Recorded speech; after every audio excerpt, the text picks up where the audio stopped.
What's going on, guys, and welcome back to Flatline Detonation. Today we're putting a turbo on this badass Baja. We are actually going to put this sweet little VF48. In my last video I said it was a VF40. I was wrong. It's actually a VF48, so pretty sizable upgrade for this Baja and should make some decent power. I wanted to check this thing over, just kind of verify, because this is a rebuilt unit by some guy off eBay. I'll put his link, I don't know, somewhere in the screen here.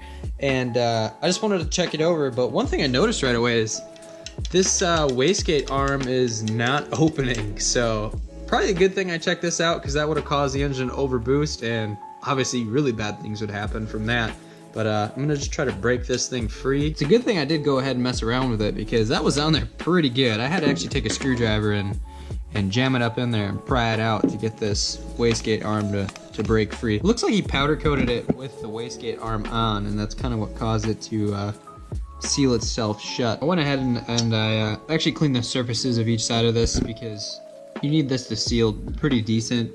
Otherwise, you know, you're gonna bleed off some boost and it's gonna cause some issues. Seems to be all working out. I'll hook it back up. Good thing I checked it, because that would have overboosted the engine and been really bad. If you've never replaced a turbo on a Subaru, it's really basic. Take off your intercooler, 2 bolts. It's gonna be this coupler hose here on the turbo. Intercooler comes off. I usually take the airbox off just because get it out of the way and it's, you know, a little more room. Downpipe off, unbolt the turbo, unbolt the oil lines, and pull your turbo off.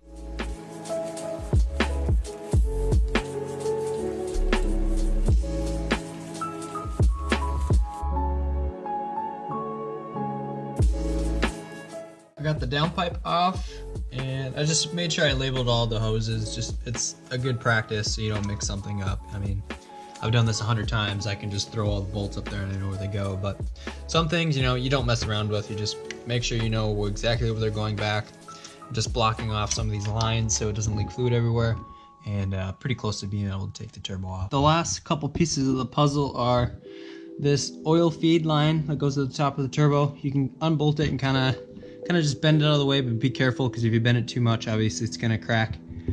This one is pretty rusty. This has the line that goes, I'm assuming, to the variable valve timing. It runs back under, and it's one of those long ones. A lot of guys just replace it with a AN line, but you want to bend that one out of the way. Remove the lower coolant hose.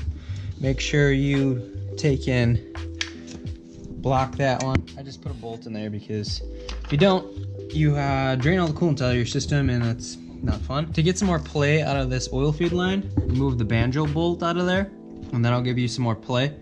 You'll have to remove the downpipe support bracket though to get to it, otherwise you'll run it's right underneath it and you won't be able to get the wrench into there. But it's ready to come out now. We can pull it out. I've got the silicone turbo inlet off of there. Now it should slide right up.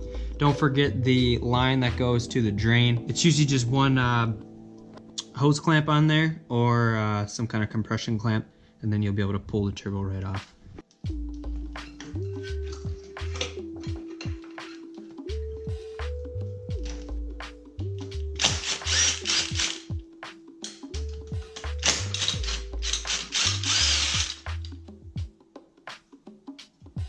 I went ahead and removed the intercooler bracket so I can pull the turbo straight up, so I'm not bending that oil line anymore.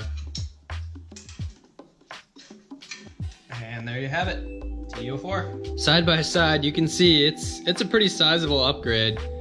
That billet wheel is pretty sick looking compared to the little TD04. Now this is actually the turbo that's on my car that I ran a 13.4 with. I don't know about these big bad meats on here, if he's gonna be running any quarter-mile times. Probably not with that 5-speed, but this will make some good noise and some decent amount of power. I'm curious to see what the difference is on this TD04 versus the one that's in my car as far as porting goes. It doesn't look like this has a billet wheel or anything special about it, so not sure if this would be any benefit over what I currently have. It'd be cool to go to something like this, but I'm all about being simple and running cheap stuff and proving you can do more with less. Now we can get to the reassembly. I picked these up. These are actually from Napa. They are made in Japan. They're an OEM gasket.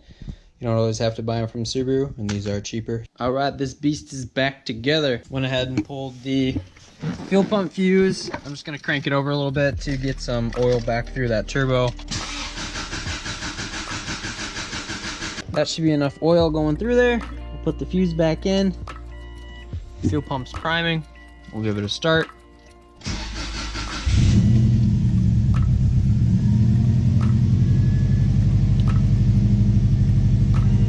Running.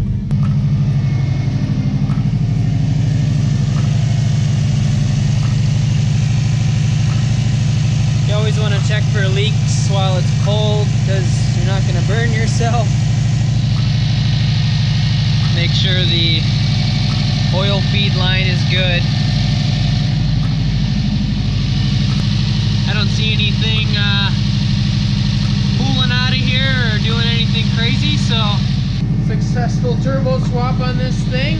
I'm gonna load it up on the trailer, take it over to Roland, and he's gonna have to trailer it to get tuned probably, unless he gets a tune flashed on it that's drivable enough.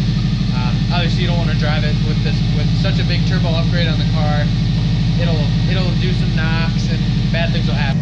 So something like this, I'm gonna have to pull it out real soon because there's a lot of oil that was on the downpipe and uppipe, so you'll want to pull it out of the garage, let it air out outside, let that stuff just burn off, let it idle a little bit.